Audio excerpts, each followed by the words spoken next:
விவிலியம் அறிவோம். வணக்கம் அன்பர்களே. இன்று நாம் அறிய போகும் பகுதி 1 மக்கபேயர் அதிகாரம் 15.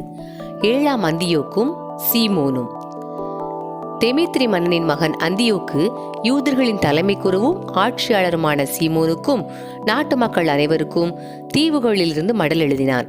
அதன் உள்ளடக்கம் பின்வருமாறு: தலைமை குருவும் ஆட்சியாளருமான சீமோனுக்கும் யூத இனத்தாருக்கும் அந்தியோக்கு மன்னன் வாழ்த்து கூறி எழுதுவது: எங்கள் மூதாதையரின் நாட்டை சில கயவர்கள் கைப்பற்றி கொண்டபடியால் அதை சீர்படுத்தி பழைய நிலைக்கு கொணர முடிவு செய்துள்ளேன். அதற்காகவே பெரும் கூலிப்படையையும் போர்க்கப்பல்களையும் திரட்டியிருக்கிறேன். எங்களது நாட்டை அழித்து என் ஆட்சிக்கு உட்பட்ட பல நகரங்களை பாழாக்கியவர்களை தண்டிப்பதற்காக அவர்களது நாட்டின் மீது படையெடுக்க எண்ணம் கொண்டுள்ளேன். ஆதலால் எனக்கு முன் இருந்த மன்னர்கள் அனைவரும் உமக்கு விலக்கியிருந்த எல்லா வரிகளையும் வழங்கியிருந்த எல்லா சலுகைகளையும் இப்போது உறுதிப்படுத்துகிறேன். நாட்டுக்கு தேவையான நாணயங்களை நீரே அடித்துக்கொள்ள உமக்கு அனுமதி அளிக்கிறேன். எருசலேம் நகரும் அதன் திரு உறைவிடமும் தன்னாட்சி பெற்றவையாய் இருக்கும். நீர் செய்துள்ள எல்லா படைக்கலங்களும் நீர் கட்டி முடித்து இப்போதும் உமது கட்டுப்பாட்டுக்குள் வைத்துள்ள கோட்டைகளும் உமக்கே சொந்தமாயிருக்கும். அரச கருவூலத்துக்கு நீர் இப்போது செலுத்த வேண்டிய எல்லா கடனையும் இனி செலுத்த வேண்டிய கடனையும் இன்று முதல் என்றென்றும் தள்ளுபடி செய்கிறேன். எமது நாட்டை நாம் மீண்டும் அடைந்த பிறகு உங்களது பெருமை உலகெங்கும் விளங்கும்படி உம்மையும் உம் இனத்தாரையும் கோவிலையும் பெரிதும் ஆட்சியுறச் செய்வோம். 174ஆம் ஆண்டு அந்தியோக்கு தன் மூதாதையரின் நாட்டினுள் புகுந்தான். எல்லா படைகளும் அவனோடு சேர்ந்து கொண்டன. ஆதலால் திரிபோவுடன் சிலர் மட்டுமே இருந்தனர்.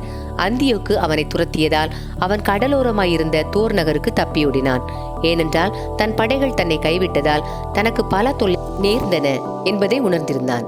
அந்தியோக்கு 1,20,000 படை வீரர்களோடும் 8,000 குதிரை வீரர்களோடும் தோருக்கு எதிராக பாசறை அமைத்தான். அந்த நகரை சுற்றி வளைத்து கொண்டான். கப்பல்களும் கடலில் இருந்த வண்ணம் போரில் கலந்து கொண்டன. கடல் பக்கமும் தரைப்பக்கமும் நகரை நெருக்கி யாரும் வெளியே போகாமலும் உள்ளே நுழையாமலும் தடுத்தான். யூதர்களுக்கு ரோமையின் ஆதரவு. இதற்கிடையில் பல்வேறு மன்னர்களுக்கும் நாடுகளுக்கும் எழுதப்பட்ட மடல்களோடு நூமேனியும் அவனுடன் இருந்தவர்களும் ரோமை நின்று எருசலேமுக்கு திரும்பி வந்தார்கள்.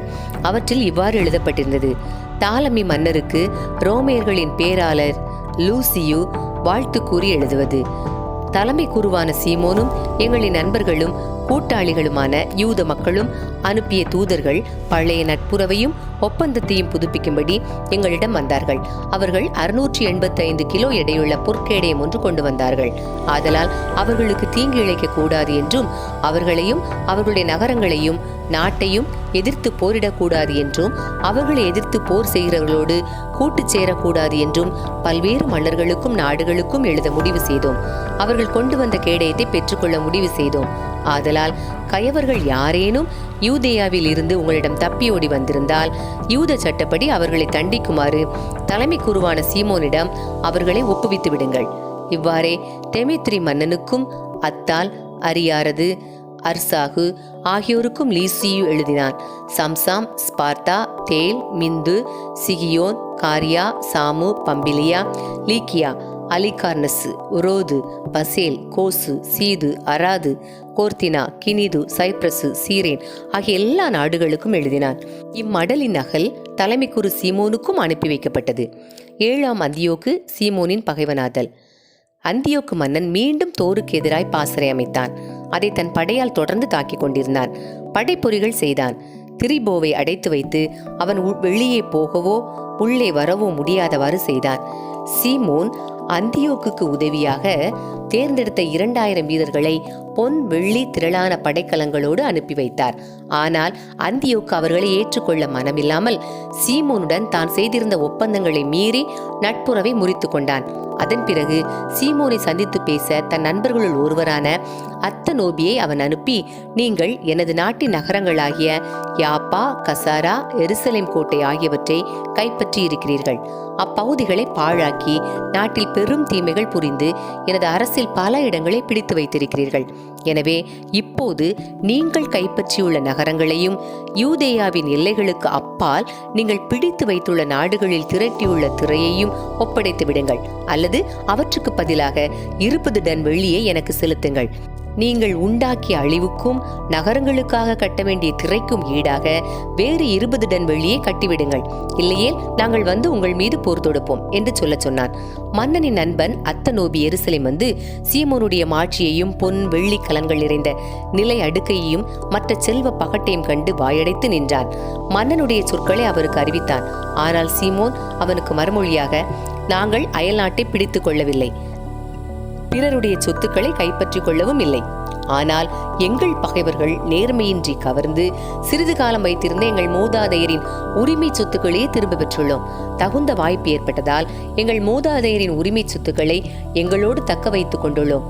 ஆனால் நீர் கோரும் யாப்பா கசராவை பொறுத்தமட்டில் அந்நகரங்கள் மக்கள் நடுவிலும் எங்கள் நாட்டிலும் பெரும் தீமைகள் விளைவித்து வந்துள்ளன. ஆயினும் அவற்றுக்காக 4 டன் வெள்ளி கொடுப்போம் என்றார். அதற்கு அத்தனோபி மறுமொழி ஒன்றும் சொல்லவில்லை. மாறாக சினத்துடன் மன்னனிடம் திரும்பிச் சென்று சீமோன் தன்னிடம் கூறியவற்றையும் அவரது மாட்சியையும் தான் கண்ட யாவற்றையும் அறிவித்தான். அப்போது மன்னன் கடும் சீற்றம் கொண்டான்.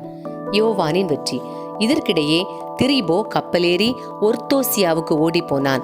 அந்தியோக்கு மன்னன் கெந்தபாயை கடற்கரை பகுதிக்கு படைத்தலைவனாக ஏற்படுத்தி காலாட்படையையும் குதிரைப்படையையும் அவனுக்கு அளித்தான். யூதர்களுக்கு எதிராக போர் தொடுக்கும் பொருட்டு யூதேயாவுக்கு எதிரில் பாசறை அமைக்கவும் கிதரோனை மீண்டும் கட்டி எழுப்பி அதன் வாயில்களை வலுப்படுத்தவும் கெந்தபாய்க்கு கட்டளையிட்ட பின் திரிபோவை துரத்தி சென்றான். யாம்னியா சேர்ந்த கெந்தபாய் மக்களை துன்புறுத்தி யூதேயா மீது போர் தொடுத்தான். அவர்களை சிறைபிடித்து கொல்ல தொடங்கினான். மன்னனின் கட்டளைப்படி அவன் கிதரோனை கட்டி எழுப்பினான். யூதேயா நாட்டில் புகுந்து சுற்றுக்காவல் புரியுமாறு அவ்விடத்தில் குதிரைப்படையையும் காலாட்படையையும் நிறுவினான். அன்பர்களே, இறைவார்த்தையோடு பயணித்தோம். இறைவனோடு நம் பயணத்தை தொடர்வோம்.